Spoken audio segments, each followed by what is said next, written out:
it's so hard to find somebody that's gonna treat you like a person and be respectful to you. And it's like, you know what? I'm gonna spend the money and start with a basement and get stuff so these kids can go down there and at least rollerblade and play down there. And then I saw your ad on TV and I thought, well, let me call these guys. They've been in business for a long time.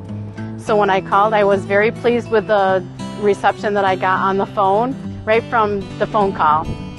I have no complaints from anybody. Tess, she called me to let me know where you guys were at.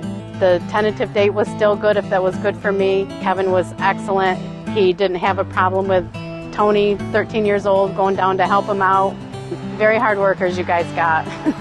I have a girl that I work with, and I showed her my bill, I showed her the estimate, I showed her the final price, I told her everything. I showed her pictures of your crew working, I showed her pictures of Tony down there working with them, and I showed her the beginning, the during, and the after, and she's going to be calling you guys as well. I recommend Woodford Brothers, and they're very personable and very, very respectful to us, our property, everything.